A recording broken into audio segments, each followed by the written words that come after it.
Buenas noches, bienvenidos a Tribuna de la Historia. El tema que vamos a tratar en el coloquio de esta noche es la leyenda negra. La leyenda negra que como un baldón nos persigue a los españoles pues desde casi la noche de los tiempos. Luego trataremos desde cuándo, cómo nació y por qué nació la leyenda negra.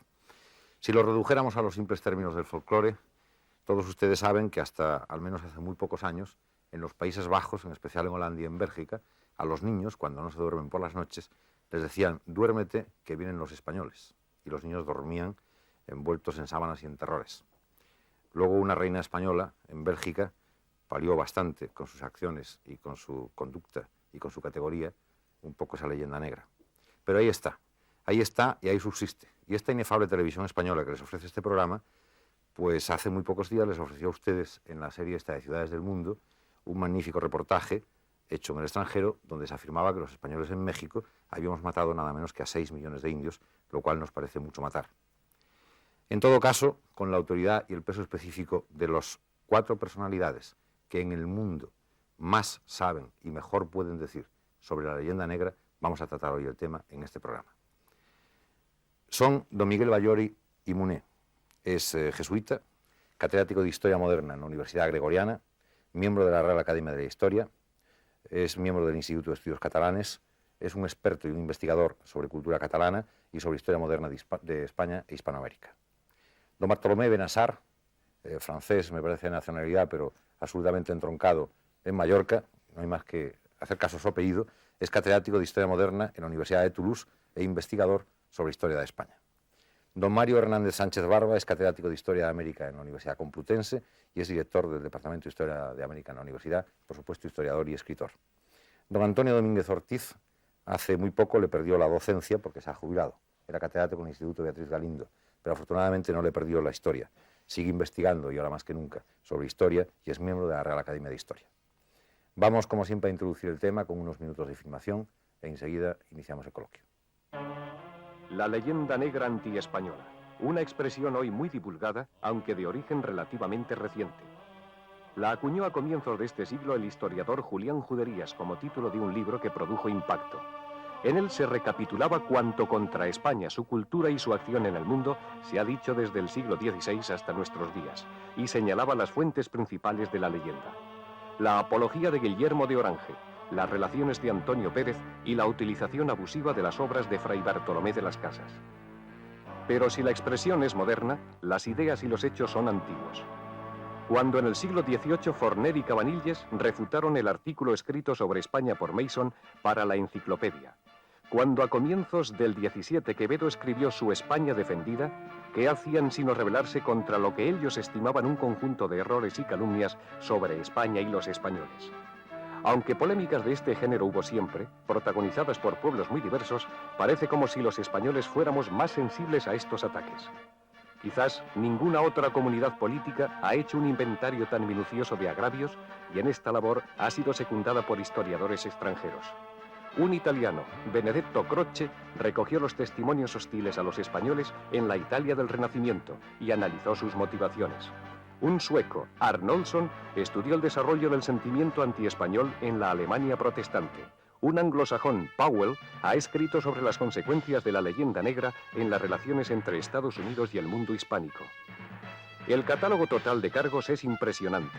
A los súbditos del rey de España se les acusaba de las cosas más diversas y contradictorias.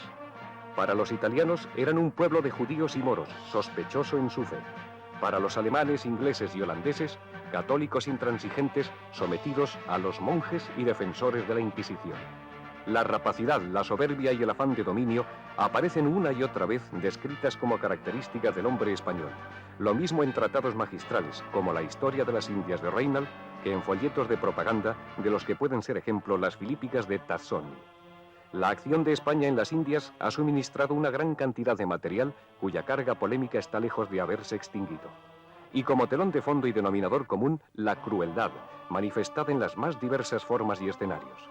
El suplicio de Atahualpa, las llamas inquisitoriales, las víctimas de nuestras guerras civiles. Para ser justos debemos añadir que todos los pueblos que en un momento dado de la historia han desempeñado un papel hegemónico han tenido también una leyenda negra. La tuvo Roma, que para cristianos y judíos fue la bestia de las 7 cabezas. La tuvieron los turcos, Luis XIV, la Inglaterra victoriana y la Alemania bismarckiana. La tienen ahora las dos superpotencias. Para emplear una expresión trillada, es parte del peso de la púrpura. Entonces tenemos que preguntarnos si el caso de España es uno más o tiene caracteres especiales. Si nuestra reacción es adecuada o somos demasiado susceptibles. Y la cuestión básica quizás podría expresarse en estos términos. En la formación de nuestra leyenda negra, ¿es todo falsedad y envidia o habrá, como en toda leyenda, alguna parte de verdad? Estas son algunas de las preguntas que surgen al evocar un tema tan apasionante y que intentaremos esclarecer en el debate que ahora se inicia. Bayori, ¿cuándo nació casi cronológicamente la leyenda negra? Es muy difícil de poder decir cuándo nació la leyenda negra. Si por leyenda negra entendemos lo que vulgarmente se entiende, que es las disputas extranjeras contra España, que se centran sobre todo en el descubrimiento y conquista y colonización de América. Yo creo que para poder ver los orígenes podemos atender a lo que dice un gran hispanista, que por tanto está un poco por encima de la discusión, no siendo español, el profesor Arnoldsson de Suecia, el cual en su libro publicado en castellano en 1960 sobre la leyenda negra, cree que la leyenda negra vino a comenzar ya a fines del siglo XIII con motivo de la unión personal del Reino de Sicilia con la Corona de Aragón, que luego se desarrolló mucho más en tiempo de los Borjas por su vida privada y por su política, que aumentó en tiempo de Carlos V por las luchas religiosas del tiempo, que en el tiempo de las disputas de las casas y de los escritos suyos sobre América se aumentó y tuvo un sentido internacional, que se prolongó en el momento de la decadencia de España en el siglo XVII, que volvió a reemprenderse en tiempos de la Ilustración, con la primera enciclopedia, que tomó tonos más virulentos con la novela enciclopedia a propósito de la polémica de Masson, que citó una polémica europea sobre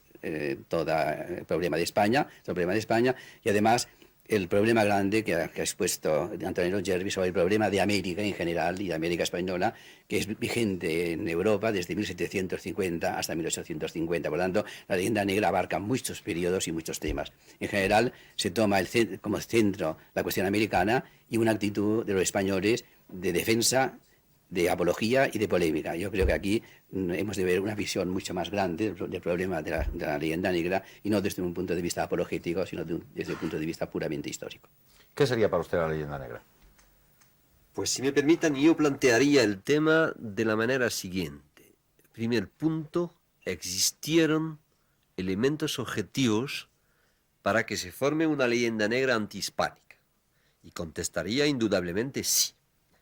Segundo punto, existieron elementos objetivos para que se forme una leyenda negra antifrancesa, anti-inglesa, anti-alemana o anti-rusa o que sea. Y contestaría indudablemente sí también. Y entonces, tercer punto, ¿por qué no se formó una leyenda negra antifrancesa o anti-inglesa o anti-rusa y se formó una leyenda negra antihispánica? Y dejando aparte las contestaciones a las dos primeras preguntas, que me parecen casi obvias y sobre las cuales quizá volveremos a hablar, pero ya habló mi colega profesor Batllori, yo contestaría de modo muy rápido a la tercera pregunta, diciendo: los españoles mismos proporcionaron elementos de que se nutrió la leyenda negra, citando a personas tan conocidas como Bartolomé de las Casas, que aludió antes, como Antonio Pérez, o como el canónigo antiguo inquisidor Llorente, para escoger tres momentos distintos. Después diría, y quizá tenga oportunidad de desarrollar este tema, después diría que a finales del siglo XVI hubo una coincidencia de intereses entre Francia, Inglaterra y Provincias Unidas, mejor dicho, si se quiera, Guillermo de Orange, para desarrollar el tema de la leyenda negra. Y en tercer lugar, indudablemente, surge en el siglo XVIII el desprecio hacia España y me parece que tiene un papel muy importante la enciclopedia. Esto sería, siquiera, mi manera de enfocar el tema. ¿Cuál sería la suya, profesor Sánchez Barba?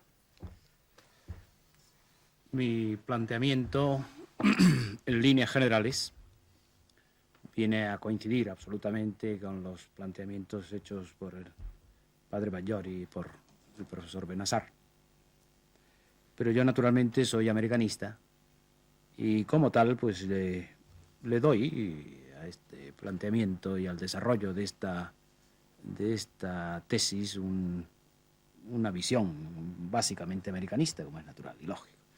A mí me parece que desde el punto de vista de la historia de América esto es un choque de mentalidades, entendiendo que las mentalidades a las que yo me refiero aquí son las distintas reacciones ante los problemas fundamentales de la vida, que lógicamente no son los mismos por parte de españoles, de franceses, de ingleses o de alemanes. Y que hay una realidad absolutamente decisiva, que es el proceso de encuentro con el mundo americano. Esto es algo prácticamente desconocido y esto va a originar un traslado de procesos sociales y políticos de la península ibérica al mundo americano, y hay una realidad nueva y totalmente desconocida, tanto desde el punto de vista antropológico como desde el punto de vista social y político, y naturalmente de aquí tiene que surgir la polémica. Para mí, todos los planteamientos intelectuales que se están haciendo desde comienzos de la aparición de América en el escenario del mundo europeo son esencialmente polémicos. Y inevitablemente tiene que surgir leyenda negra, como decía Bennassar. La tienen, la pueden tener. Evidentemente yo podría indicar aquí una serie de rasgos fundamentales que nos permitirían hablar de una leyenda negra con respecto a Inglaterra en la época de los Tudor. ¿Qué duda cabe? Y qué duda cabe que naturalmente se puede hablar de una leyenda negra y en esta leyenda negra de España, en el mundo americano, y en esta leyenda negra encontrar una infinita cantidad de errores, porque tenemos que pensar que la historia la hacen los hombres, y mientras que no se demuestre lo contrario, los hombres somos imperfectos, y por consiguiente no hay nada perfecto en una acción humana. Pero en cambio sí la mentalidad, la reacción ante esa realidad es lo que interesa, es lo que conviene, ¿no? Y yo como historiador americanista, pues naturalmente me preocupo fundamentalmente de llegar a establecer cuáles son estos elementos polémicos que para mí en el mundo americano están arrancando fundamentalmente de dos criterios, de dos puntos de vista absolutamente antagónicos, que es el punto de vista de Fernández de Oviedo y el punto de vista del padre de las Casas. Yo sinceramente, aunque el padre de las Casas se ha cargado sobre él tantas tintas, y yo confieso que no soy lascasista, ni siquiera proclive a considerar con cierta simpatía esta persona, sino como un historiador quiero ser objetivo.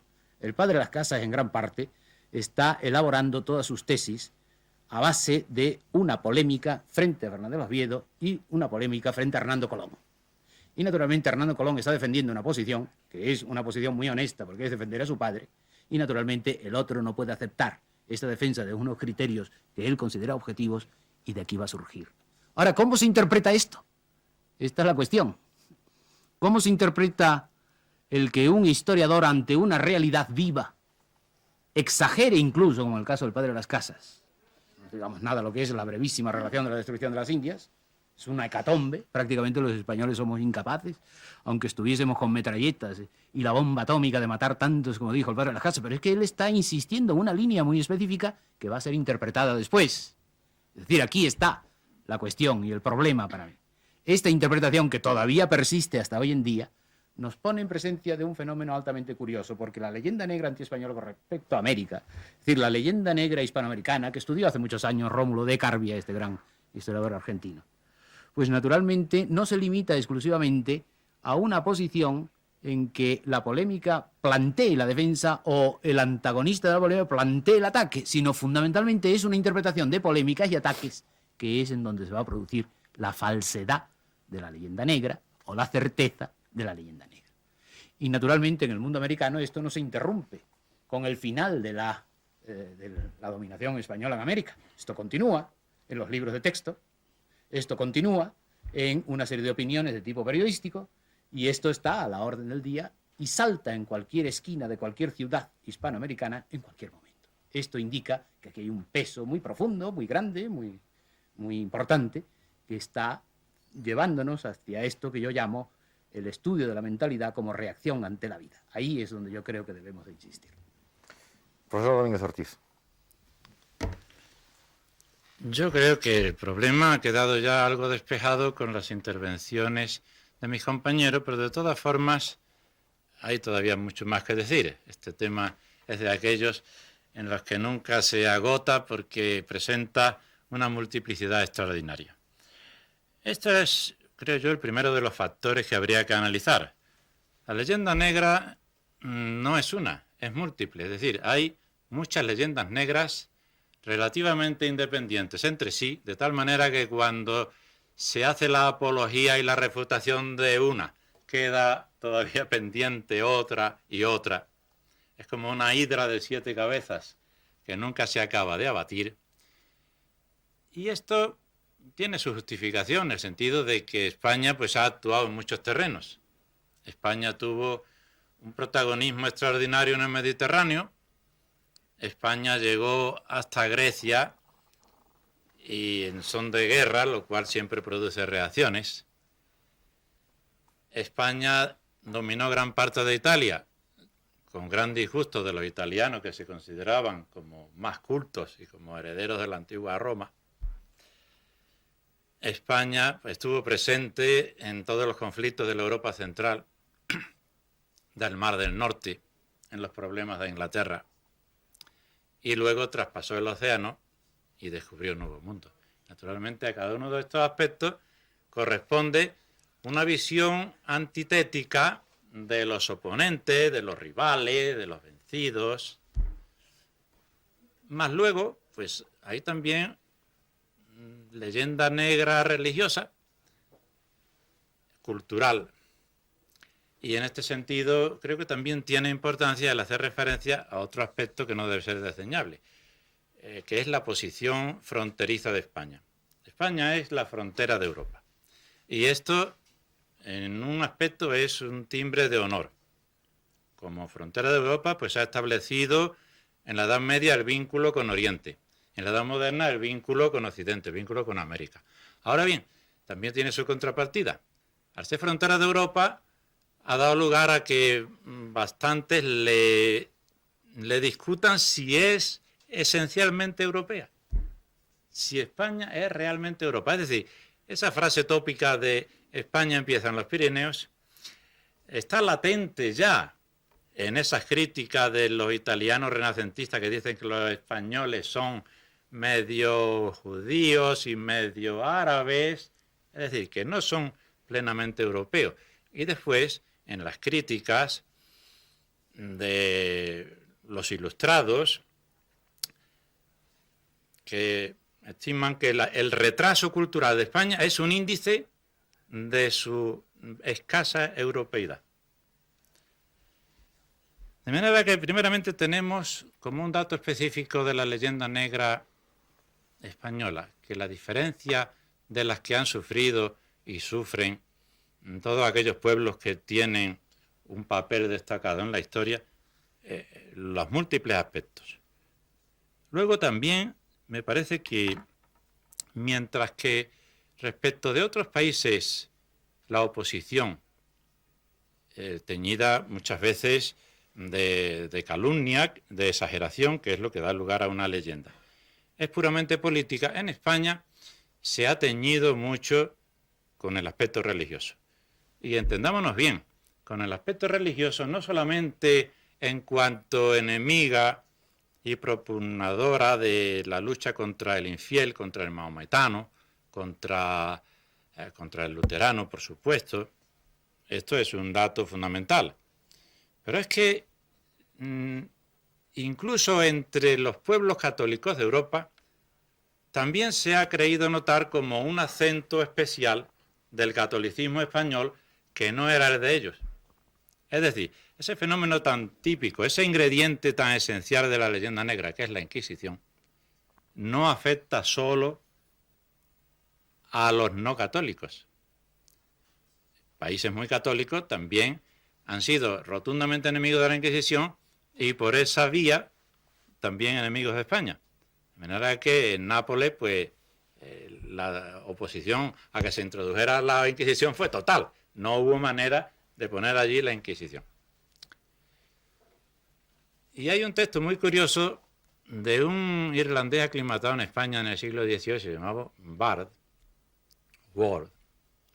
Escribió un proyecto económico que tuvo también algún tinte americanista. Bueno, pues este hombre tiene un párrafo que es enormemente revelador.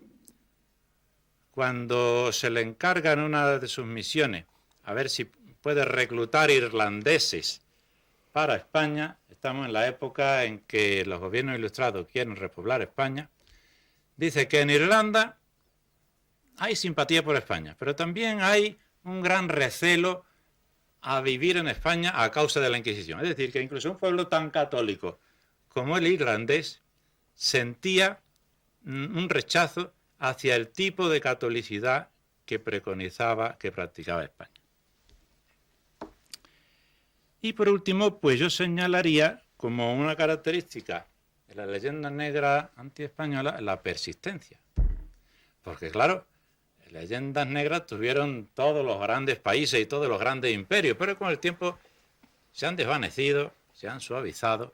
Por eso, pues, a un español que llega por primera vez a Nueva York, y su primera experiencia en Nueva York es que el taxista, al enterarse de que es español, empieza a hablarle de la Inquisición, y yo con mi pésimo inglés, queriendo rebatirle o explicarle algo, pues eso es una experiencia que pinta hasta qué punto estas cosas, aunque sean pasadas, aunque sean ya cosas ya atrasadas de siglos, siguen estando vigentes.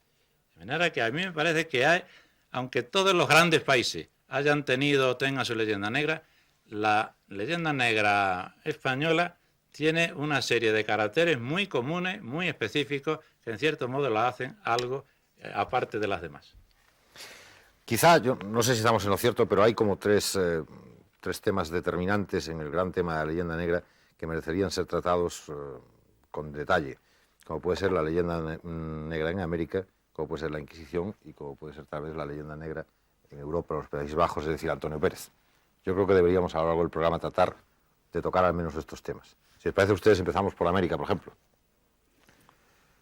Usted como americanista, yo tengo aquí ante la mesa el texto que estaba impreso debajo de uno de los magníficos dibujos que hacía de Braille, que era un gran dibujante, un gran ilustrador, y dice, se refiere a la actuación de los españoles en América, dice: comandaban los tristes españoles con perros bravos, buscando y aperreando los indios, mujeres y hombres. Una india enferma, viendo que no podía huir de los perros, que no la hiciesen pedazos como hacían a los otros, tomó una soga y atóse al pie un niño que tenía de 1 año y ahorcóse de una viga. Y no hizo tan presto que no llegaron los perros y despedazaron al niño, aunque antes que acabase de morir lo bautizó un fraile. ¿Tantas barbaridades hacíamos? Bueno, hay que decir que tiene estas razón el padre Bartolomé de las Casas. ilustraciones de Debris, holandés, se están realizando en una época de antagonismo regional con respecto al llamado poder central, entonces llamaba poder central español, que están, en cierto modo, según se han demostrado algunos lascasistas, tergiversando los textos lascasistas, que las casas efectivamente en sus textos llegan a unos extremos extraordinariamente Este quizás sea de los más suaves. crueles. Sí, Sí, este es de lo más suave, efectivamente. Que se encuentra también en algunas de las que se aplican estos mismos dibujos a algunas de las empresas de los ingleses en América del Norte.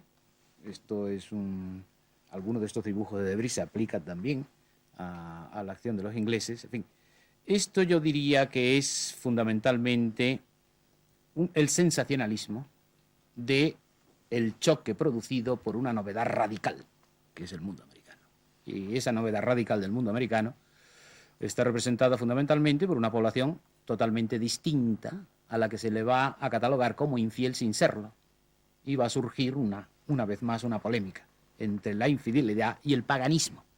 Y en este sentido hay que comprender al padre de las casas.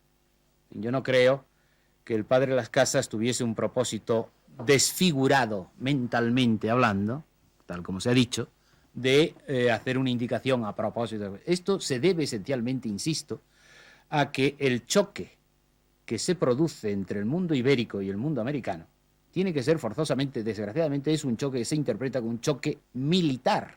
Y yo no creo que sea un choque militar, es un choque fundamentalmente social. Aquí está quizás el error de los historiadores. Hasta este momento, la época que va desde 1519, época en que llega Hernán Cortés a México, hasta el año 1555, en que Martínez de Irala da su famosa relación de servicios al rey Felipe II, se considera la época de la conquista. Yo no lo considero así. Si yo reduzco todo lo que se efectúa en el amplio escenario americano a una especie de valoración de tipo intelectual, naturalmente, acerca de qué tipo de batallas son las que dan, qué tipos de guerras son las que hay, me encuentro con gran asombro que las batallas y las guerras son mínimas.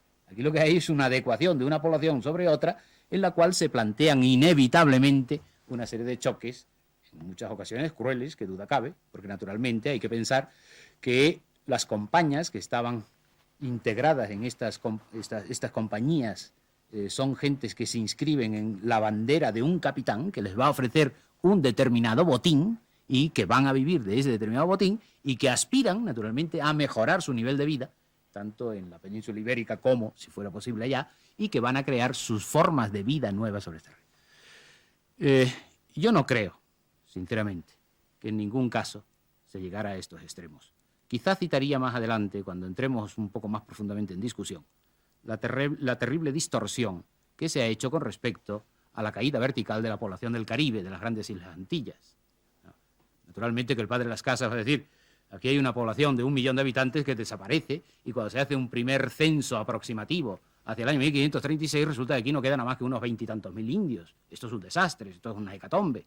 Ahora, realmente hay historiadores extranjeros, y no precisamente españoles, que han planteado esto en profundidad, lo han estudiado, y han dicho, ¿esto qué es? Esto es la consecuencia de un cambio de alimentación fundamental, porque estas gentes no eran carnívoros ni eran lácticos en su alimentación, eran vegetarianos, y naturalmente aquí se va a producir un cambio verdaderamente importante. Esta gente van a traer una serie de enfermedades para las cuales no están inmunes, y naturalmente va a producir una hecatombe, como por ejemplo la viruela, ¿verdad? No tenían los más elementales conocimientos de cómo se podía evitar el contagio, y esta gente, en definitiva, va a producir un cambio económico. De una economía de subsistencia va a pasar a una economía de alta producción, y naturalmente no van a poder resistir el cambio. Esto explica, por ejemplo, el problema que se va a producir desde el punto de vista demográfico en el Caribe, con una situación de población crisálida, que en esa situación, dicen los demógrafos, de la escuela de Sauvy, que es la escuela francesa más importante en este terreno, ¿verdad?, que en esa situación crisálida cualquier impacto del exterior puede producir una hecatombe, que es lo que se produjo. Y es lo mismo que va a demostrar un eminente miembro de la escuela demográfica de Berkeley, en California, que es el profesor Edsman, en California Baja, en la península de California. Iba a ocurrir en el siglo XVIII un problema semejante, absolutamente igual, y se produce por los mismos efectos y por las mismas causas. Por consiguiente, hay que pensar en este sistema. Hay que pensar en ese sistema y, naturalmente, hay que pensar, bueno, no lo negamos, no debemos de pretender realizar una leyenda rosa, pero lo que sí debemos es decir que la leyenda negra tiene un límite del cual no se puede pasar, ni es admisible pasar. Y esto es lo que, en cierto modo, yo, en determinadas ocasiones, he tenido oportunidad de indicar a mis colegas europeos, que no se puede seguir en un estado de investigación dado, insistiendo en unos planteamientos que vienen del siglo XVI. Estamos en el siglo XX y hoy la investigación histórica es otra cosa. ¿Quién de ustedes quisiera insistir en este tema? En el tema de América, la leyenda negra en América.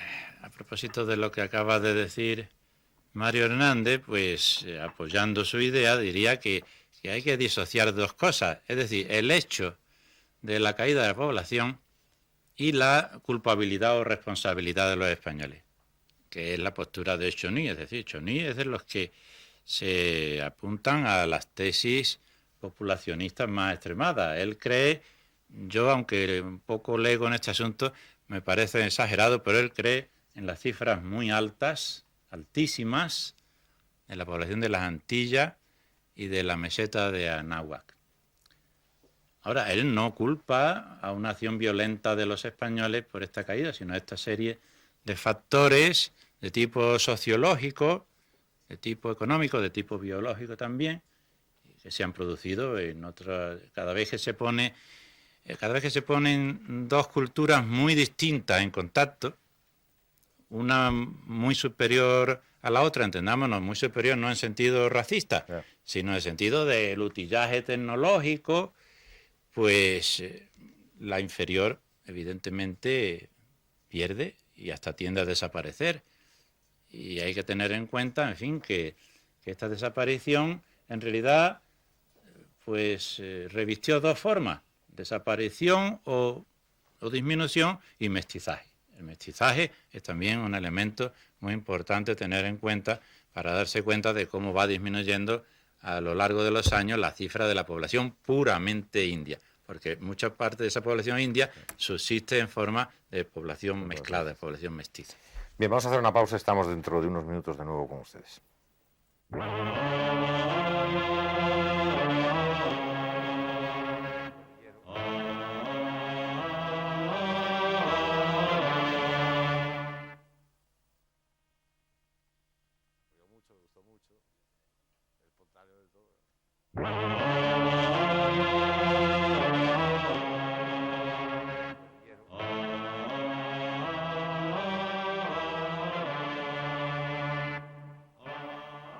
De nuevo con ustedes. Estábamos en el tema de la leyenda negra y sus orígenes en América.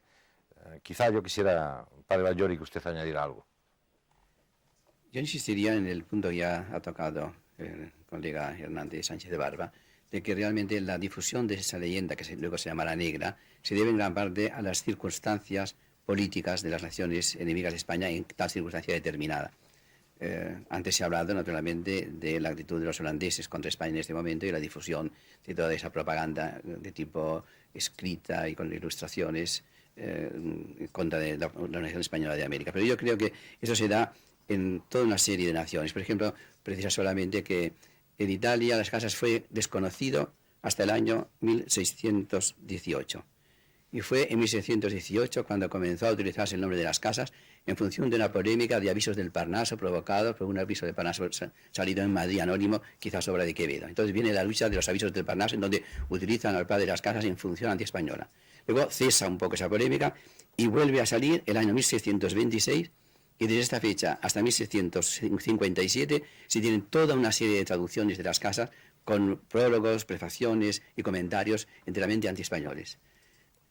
Precisamente es la época de la Guerra de los 30 años, detrás está la actitud de Francia en la Guerra de los 30 años, la continuación de la guerra entre Francia y España hasta la paz de los Pirineos, cuando se acerca la paz de los Pirineos en el 57 y esa propaganda cesa, porque ya no le interesa a Venecia ni le interesa a Turín esa propaganda, está siempre en función de una circunstancia política. Pero eso no aparece solamente entonces como motivo de la polémica americana, sino que, como ha dicho Domínguez Ortiz, hay muchas leyendas negras y antes la polémica provocada por las polémicas alcasianas existe ya en Italia la polémica sobre la presencia catalana-aragonesa en Italia. Eso lo notó muy bien Croce, que la leyenda negra comienza un poco por la reacción de los güelfos ante la unión del Reino de Sicilia con la Corona de Aragón. Entonces comienza la actitud güelfa anticatalana o antiaragonesa y la actitud gibelina en favor. Es el verso famoso de Dante, d'ogni valor portò cinta la corda, refiriéndose a Pedro el Grande. Para él era el héroe, realmente el héroe gibelino, que había logrado redimir la herencia de los Hohenstaufen.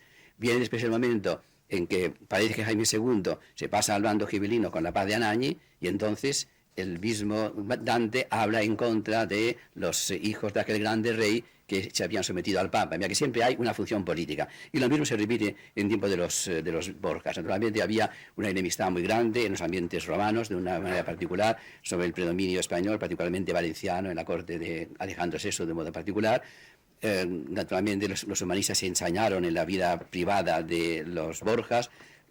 Por otra parte, en cambio, Maquiavelo admiraba la política tanto de Alejandro como de su hijo César Borja. Tenemos en Maquiavelo, por sus intenciones políticas, una alabanza del bellísimo engaño de César Borja. En cambio, una política antiespañola fundada en la tradición de los Borjas. En cambio, no se han fijado en lo que supone de visión de política netamente renacentista italiana de Alejandro VI, que quiere impedir lo más posible el dominio casi total de la Italia del Sur por parte de Fernando el Católico como un peligro para Italia. Ese aspecto, digámoslo así, positivo italiano lo dejan de lado, pero todo depende de las actitudes políticas. Yo creo que esto hay que tenerlo muy presente, porque de aquí arranca esa serie de ataques contra la presencia de los españoles que pretenden dominar. Y siempre aparecen los momentos en que los españoles intentan dominar, cuando ese periodo ya no existe, apenas quedan restos de la leyenda negra. Quedaron mucho más en Italia porque la dinastía española duró hasta el siglo XVIII. En cambio, en el oriente bizantino, en los ducados de Atenas y de Neopatria, se conservó un resto de la actitud de los mercenarios sículo-catalanes que conquistaron aquí los territorios, pero realmente ahora creo que aquella actitud negativa que tienen los actuales historiadores griegos contra toda la dominación franca en su país, tiene una cierta simpatía con respecto a los catalanes y aragoneses, porque dice, por lo menos, me decía el gran historiador Sagitinos, por lo menos ustedes conservaron los grandes monumentos de la antigüedad. Realmente es un poco el mito de la grande expresión de Pedro el Ceremonioso del año 1380, precisamente el año 80, cuando hablando de la Acrópolis dijo que era el castillo más bello del mundo y impedía que se derruyesen los monumentos clásicos. Ellos se quejan de que se convirtió en iglesia latina, la iglesia correspondiente al Pantenón. Pero, en cambio, en aquellos momentos se crearon una serie de iglesias bizantinas preciosas en Atenas, más de una docena, de ese tiempo, del siglo XIV, en el cual primero los sicilianos y luego la corona de Aragón fue la que dominó en Grecia. Además, que siempre está en función de una situación política. Cuando la situación política cesa, entonces es un dejo muy sumario y muy latente y sin importancia. Cuando el predominio político subsiste, como es en el caso ya de Italia, entonces la leyenda negra subsiste paralela y al margen de la leyenda anti-española respecto a América, y entremezclándose la actitud anti-española con el dominio hegemónico de España sobre Italia, con precisamente la leyenda negra creada a través de las casas y la propaganda cascasiana. Creo que son elementos muy entrelazados siempre. Antes de que el profesor Bennassar cierre el tema y pasemos a Europa, hace unos años un curioso trabajo, me parece que era de Torcuato Luca de Tena en el ABC, hablaba de la posibilidad de que Fray Bartolomé de las Casas estuviera loco. ¿Qué puede decir la historia concretamente? Esto es lo que apuntó don Ramón Menéndez Pidal, pero lo apuntó simplemente como una característica de aquella obsesión reiterativa del padre de las El casas. artículo llegaba a analizar grafológicamente, me parece, algunos escritos. Pero en fin, esto es una cosa que a distancia es muy difícil de establecer.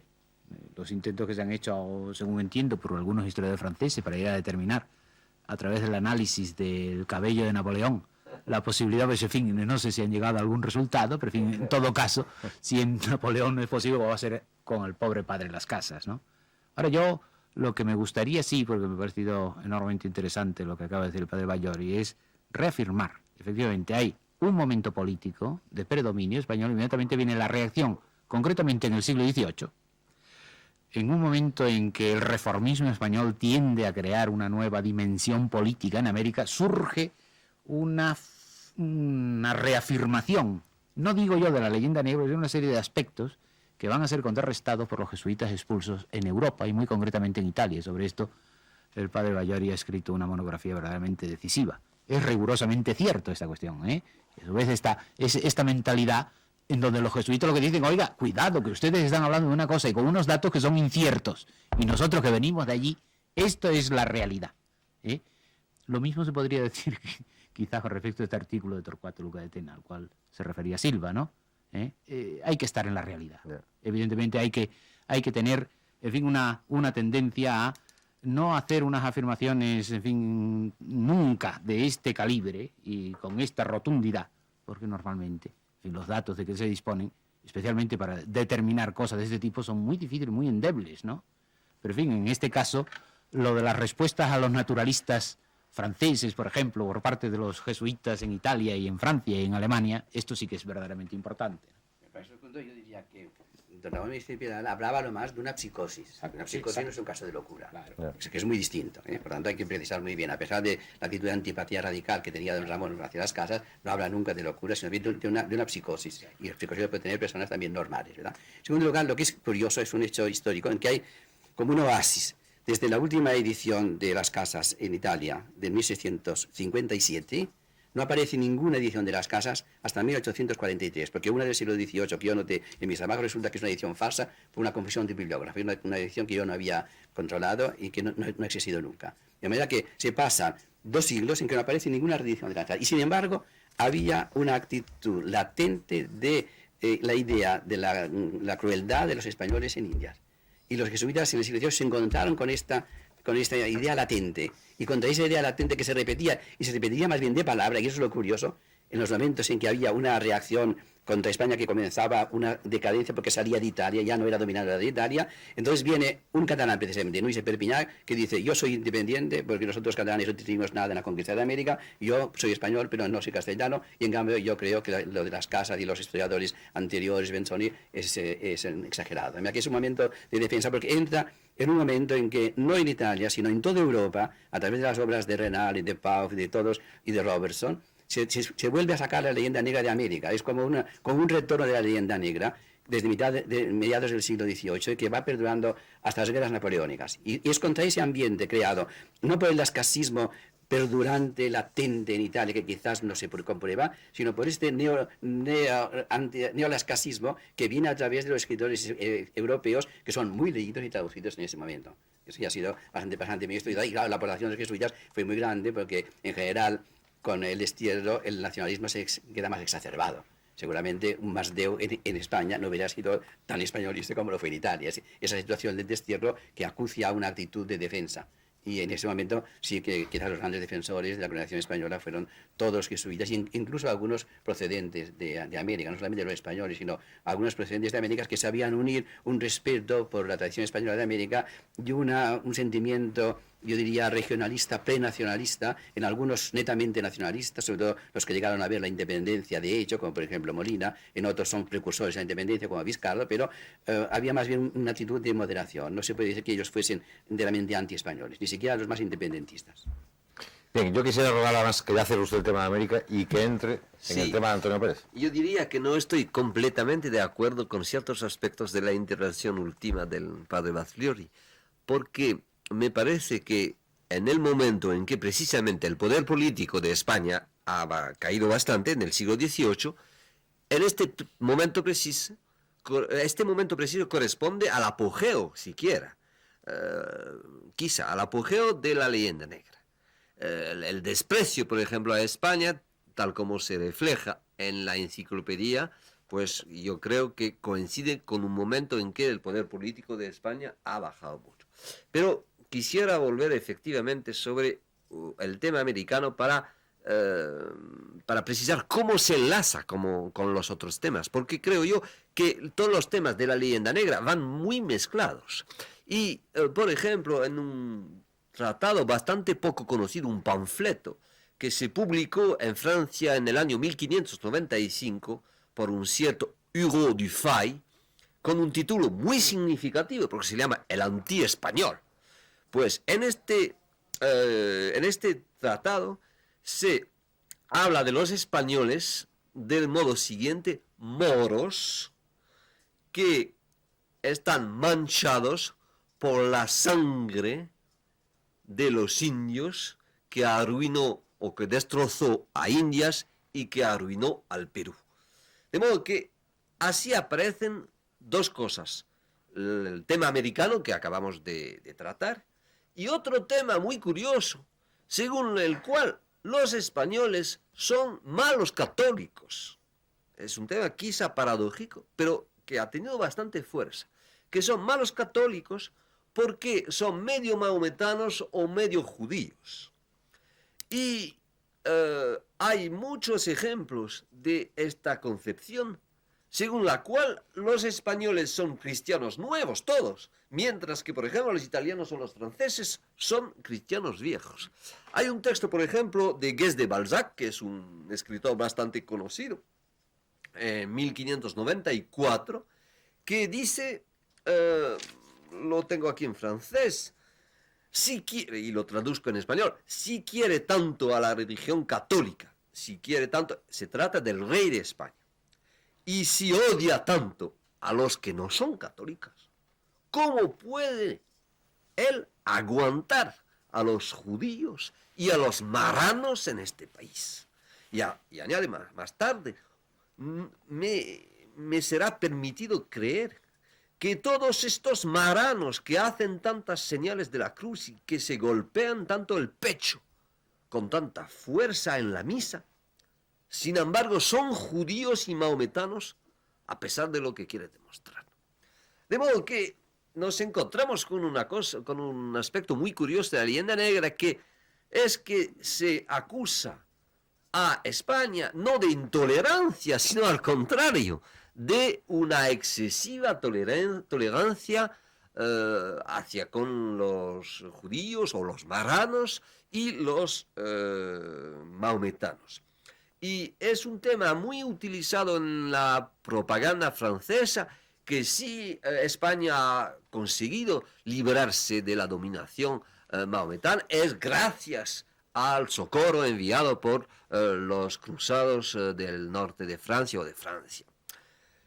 Pero lo interesante me parece que se enlaza muy bien este tema relativamente poco conocido de la mala cristiandad de los españoles con el tema opuesto, es decir, la intolerancia. Y esto se hace a través del personaje de Felipe II, con la intervención muy importante, en primer lugar, de Guillermo de Orange, con su apología de 1581, y después con el papel de Antonio Pérez. Todos sabemos que Antonio Pérez, secretario de Felipe II, cae en desgracia por toda una serie de circunstancias que no hace falta recordar aquí, que Antonio Pérez consigue huir a Francia, y en Francia se presenta como una víctima de Felipe II, se presenta su justificación, primero en un memorial bastante moderado, después en una relación de su vida que publica bajo un seudónimo, Rafael Peregrino, en el cual ya empieza a atacar a Felipe II, diciendo que le ha dado la orden de asesinar al secretario de don Juan de Austria Escobedo, que también es culpable de otros asesinatos, que es culpable de bigamia. Guillermo de Orange le había acusado de incesto. En fin, se hace un retrato muy malo, muy negro de Felipe II, y al mismo tiempo se enlaza este retrato negro con el tema de la Inquisición, puesto que Antonio Pérez ha sido, como sabemos, perseguido por la Inquisición bajo la intervención de Felipe II. De modo que todos estos temas se enlazan de modo muy curioso. Y yo creo que una de las razones más importantes es que en este momento mismo es muy interesante para Guillermo de Orange, para Enrique IV de Francia y también para Isabel de Inglaterra presentar una visión muy negra, muy pesimista de España. Si nos limitamos al caso francés, ¿cómo se presenta Francia a finales del siglo XVI? Como un país que sale de las guerras de religión, un país dividido, un país que hay que reunificar. Y para reunificarle, un buen procedimiento es encontrar lo que llamamos en Francia un repoussoir, es decir, un blanco sobre el cual se pueda concentrar el fuego. Y este blanco va a ser España, va a ser el anti-españolismo. Y libros como el libro de Hugo Dufay, o como el libro que se publicará en 1611, Felipe III, por François de Clary, son libros que están tratando, por medios propagandísticos muy modernos, de presentar de España la imagen más negra que se pueda. Y si observamos que al mismo momento le conviene muy bien a Isabel de Inglaterra conseguir el mismo objetivo, si recordamos también que Antonio Pérez fue a Inglaterra, estuvo recibido muy bien por Isabel, si también miramos al caso holandés, pues encontramos que existe en Europa en este momento toda una coincidencia de una coincidencia de tipo político que permite forjar no la leyenda negra, que ya existe, pero una nueva concepción de la leyenda negra.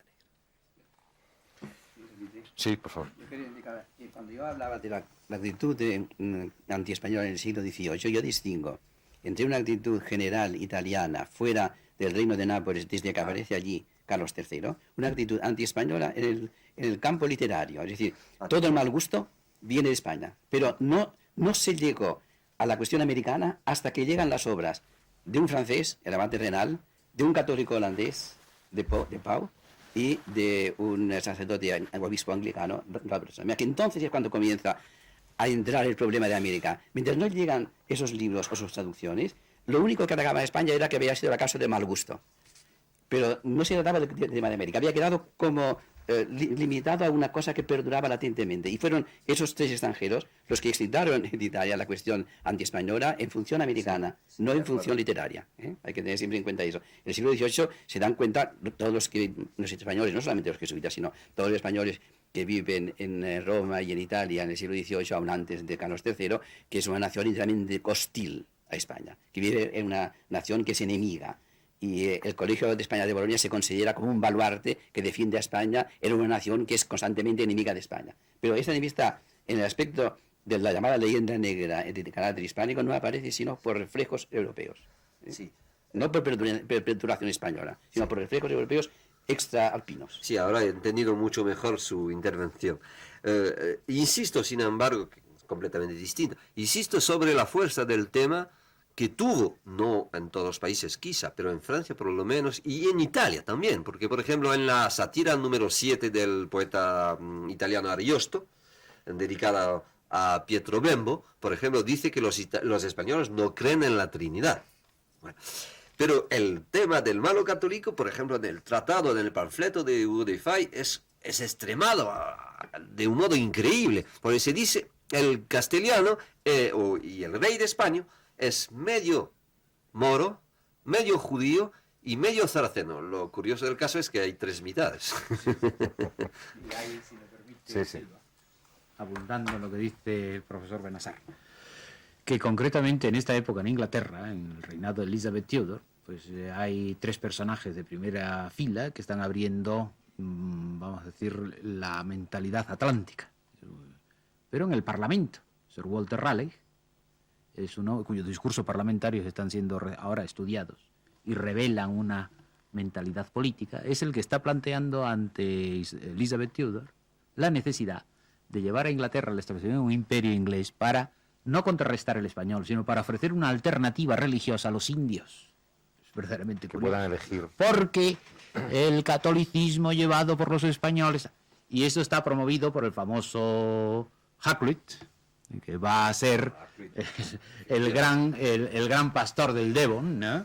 Que fue el maestro de Raleigh, y cuyo hermanastro de Raleigh, Sir Humphrey Gilbert, pues va a ser el primero que va a plantear la cuestión de Virginia, en fin, de la Guayana, etcétera, etcétera. En fin, el imperio de la Guayana está dirigido específicamente a esa cuestión. Es decir, que ratifica evidentemente lo que decía el maestro Bajori sobre esta cuestión, ¿no? Don Antonio, si lo reducimos a términos, es un poco cayendo en el tópico y usted me perdonará que descienda el nivel en este mismo instante. Si lo reducimos a términos más nuestros, esto casi parece que es caer en el mismo pecado que se nos da a los españoles como pecado original, que es el de la envidia. En definitiva, un español que es el padre de Bartolomé de las Casas es el que arma todo el cirio que arma cuando cuenta las historias de los indios. Otro español, que es Antonio Pérez, en su Rafael Peregrino, es el que organiza toda la leyenda negra contra Felipe II. En definitiva, los españoles somos los que nos hemos vuelto una vez más contra nuestro propio país. Los españoles somos envidiosos una vez más, ¿o no? Bueno, me parece que la cosa no se puede plantear en unos términos tan simples. Yo creo que el papel fundamental viene de fuera. Eso es evidente. Viene de fuera fundamentalmente porque es la leyenda negra española, como la de otros países, es una reacción contra una posición de dominio, contra una posición de predominio. Y la demostración clara es la forma distinta en que reacciona cada país europeo ante esta leyenda o su papel en la formación de estas leyendas. Tenemos, por ejemplo, en Italia existe evidentemente una leyenda negra. Don Miguel Barilori ya ha hablado de sus orígenes. Tiene una prolongación. Todavía en el siglo XVII, pues Boccalini y Tassoni lanzan dardos contra los españoles.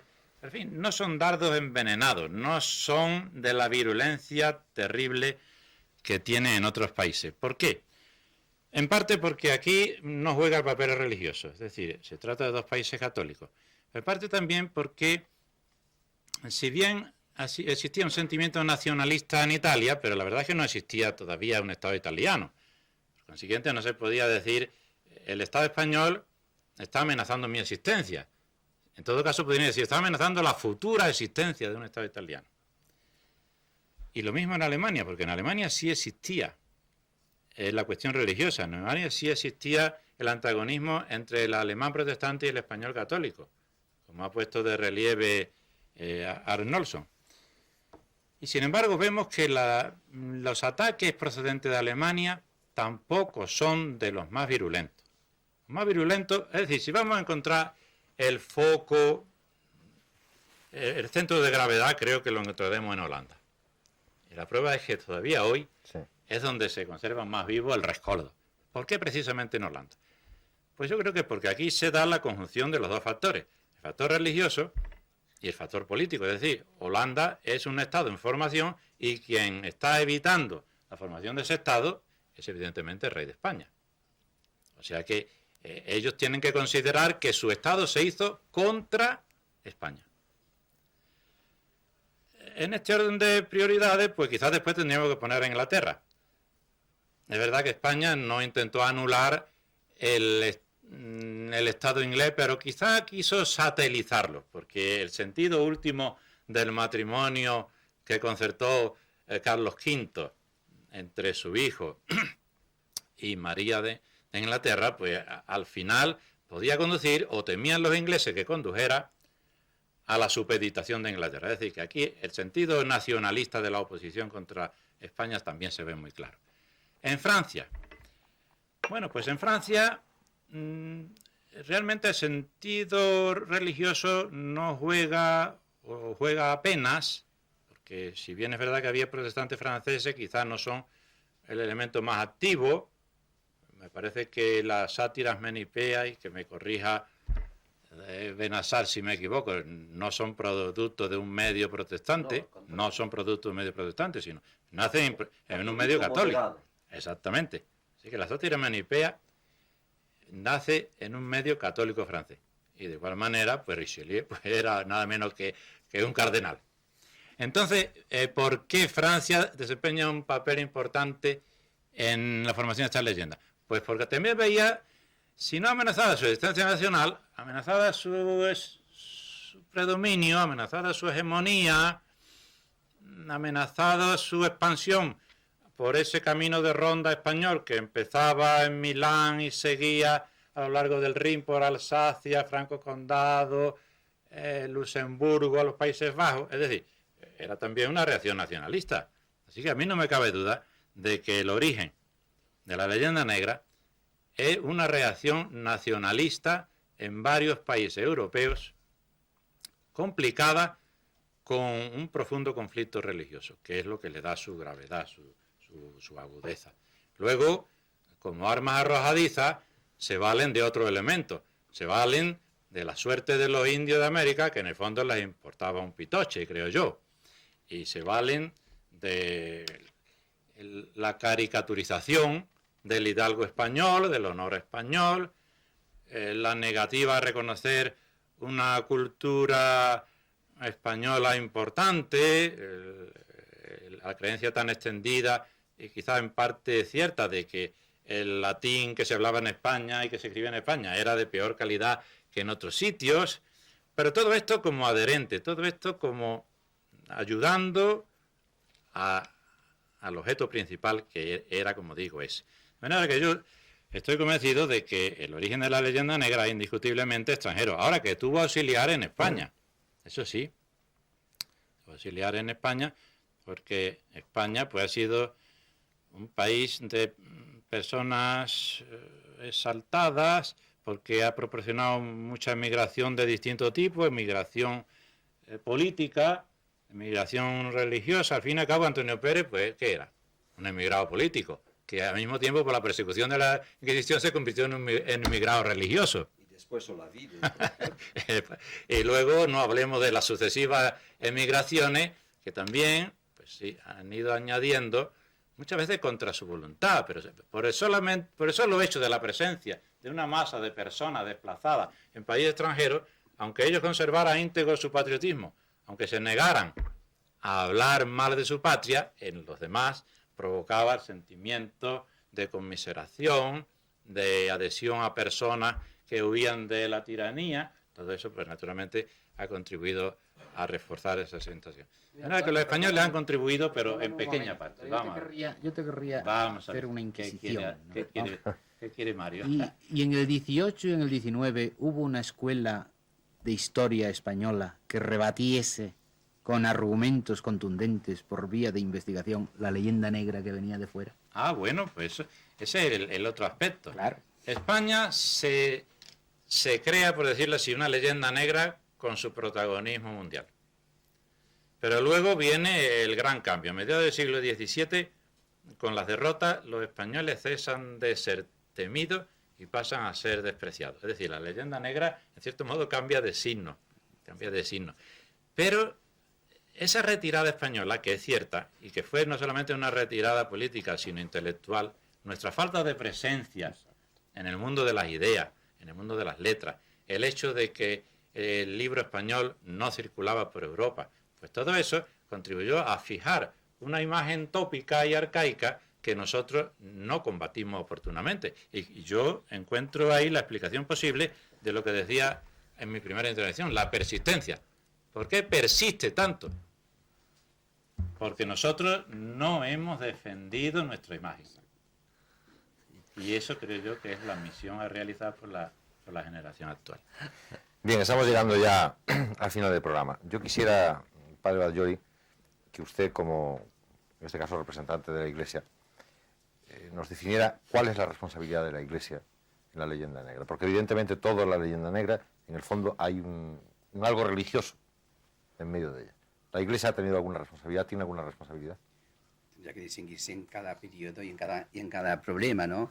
Una responsabilidad es distinta. Por ejemplo, se da en el caso del predominio de los Borjas y los valencianos en Roma a fines del siglo XV, y otra cosa es en la autenticidad cristiana y profunda del Padre de las Casas, que si él hubiese podido calcular que sus escritos hubiesen de redundar en mal de España y no solamente en bien de los indios, quizás se hubiera moderado un poco, pero tengamos en cuenta que los escritos de las Casas eran escritos polémicos, y polémicos no contra los extranjeros, sino contra teólogos españoles, y de hecho toda la serenidad doctrinal del padre Vitoria en su Relectio de Indis es simplemente el poner los argumentos apasionados de las Casas en forma escolástica y exacta, de manera que hasta qué punto se puede decir que la Casa es el responsable de la leyenda negra, yo no lo diría nunca.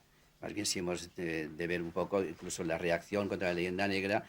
Es cierto que se hizo poco en el tiempo de la erudición del siglo XVIII en favor de la colonización de España, pero si hubiese continuado la obra de Juan Bautista Muñoz, que llegó solamente a un primer tomo, quizás esa reivindicación se hubiera hecho en la España de Carlos III de una manera inmediata. Los jesuitas en el extranjero hicieron lo que pudieron, con pocos elementos de juicio, teniendo que utilizar recuerdos personales, interés por América, defensa de lo que se había hecho, reconocimiento de algunos defectos, ver las exageraciones. Yo creo que la responsabilidad está repartida entre todos. ¿Y queda todavía la leyenda negra? Sí, yo voy a dar un dato si me permiten.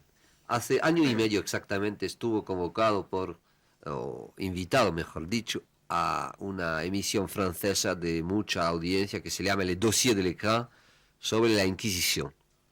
Y se había invitado a varios señores, un español, un Ricardo García Carcel, un italiano, etc. Y había entre ellos un representante del libre pensamiento.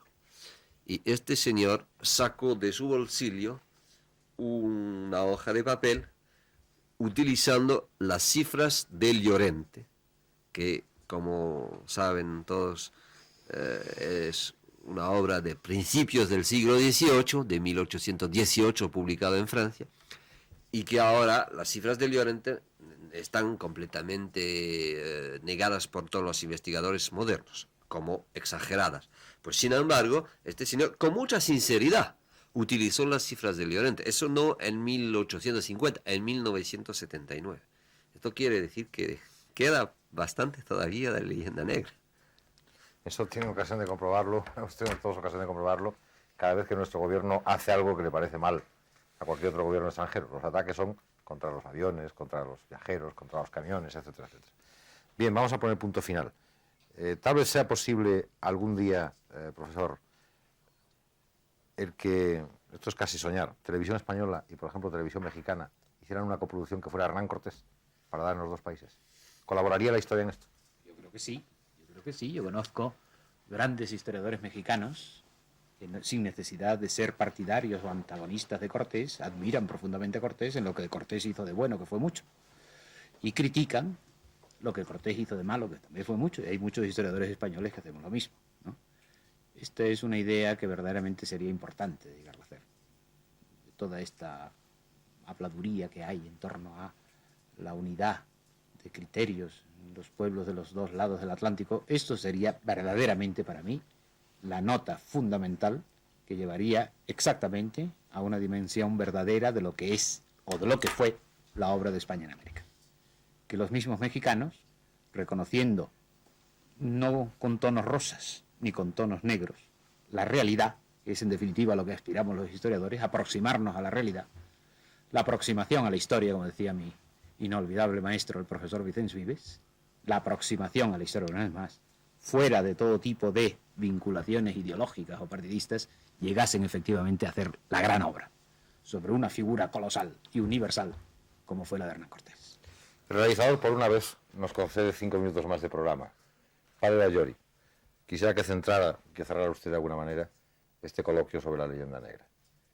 Bueno, es un coloquio que ha tocado los puntos más esenciales, creo yo. Se podría indicar todavía, insistir el tema ya insinuado por el profesor Bennassar de la enciclopedia, de las dos enciclopedias, que es un momento en que la leyenda negra tiene una vigencia europea, quizás como nunca, en los últimos decenios del siglo XVIII. Pero al mismo tiempo, lo que es interesante en este momento es que al mismo tiempo que aparecen grandes contrarios a la obra de España, en el sentido doble, de la obra de España en América y la obra de España en Europa, porque la enciclopedia presenta un problema doble, sí. Un problema esencialmente, ¿qué es lo que debe Europa a España? Ese es el problema grave, que así se formula al final, pero en el fondo es el problema que aparece ya en la primera enciclopedia, aunque no formulado con esas palabras como se formula después. ¿Qué es lo que debe Europa a España? Eso es un aspecto. Y el otro aspecto es el tema americano. Ahora, los dos temas juntos tienen un momento de grande eclosión en toda Europa en los 3 últimos decenios del siglo XVIII. Es el momento en que se ventilan por todas partes la actuación de España en Europa y en América, junto, porque hay que considerar esta actitud antiespañola, que es general, lo de América, es un tema importante, pero no único, como indicaba el profesor Domingo García al principio. Yo creo que en los últimos decenios del siglo XVIII es cuando se centra un interés universal por España, en que aparecen defensores de España donde menos uno se lo imagina. El centro de defensa española es nada menos que la Academia de Berlín. Es a través de Denina, un piamontés, una región que no había sido nunca dominada por España, y más que había sido uno de los centros antiespañoles, sobre todo en el siglo XVII, es el que defiende a España, y otro piamontés radicado en Inglaterra es el que lleva también adelante la defensa de España, de su situación, de su mundo y de su historia. Además, que yo creo que el siglo XVIII es un siglo de contrastes en todo, y es una época profundamente antiespañola en algunos aspectos, y es una época en que toda Europa se interesa por el problema de España y se interesa por el problema de América en general, no solamente el problema de América española, sino el problema de América como un problema que es geográfico, que es antropológico, que es histórico, que es lingüístico. Es que es el momento de una eclosión y de una presencia de toda América, en toda Europa, que llega a durar hasta la época de Hegel y algo de encuentro más tardío, ¿verdad? Incluso bastante después de la muerte de Alexander von Humboldt. De manera que la leyenda negra ha tenido siempre sus contrapesos, y si no somos excesivamente defensores de toda la obra de España en globo, yo creo que ya comenzó entonces a valorarse un aspecto positivo con las sombras que naturalmente toda acción europea, toda acción histórica tiene. De acuerdo, muchas gracias. Ponemos punto final. Leyenda negra, solo leyenda y probablemente por culpa de nosotros mismos. Yo no sé si estoy equivocado, pero creo recordar que el indio americano, bajo la colonización española, alcanzó el derecho a trabajar solo 8 horas, así como 200 años antes que, por ejemplo, un obrero catalán o gallego. Creo recordar esto. Sí, se rebajaron las horas de trabajo de la mita peruana, de la mita inca, evidentemente, como en México. Se rebajó las horas de trabajo del cuatequil en la sociedad mexica, ¿no? De manera que fueron instituciones traídas del mundo indígena, pero rebajadas y atemperadas y humanizadas, en cierto modo, por España, evidentemente. Muchas gracias, señores, por su presencia, por haber tratado en profundidad este tema y habernoslo hecho llegar tan de cerca y tan bien expuesto. Y gracias a ustedes por habernos seguido una semana más. Buenas noches.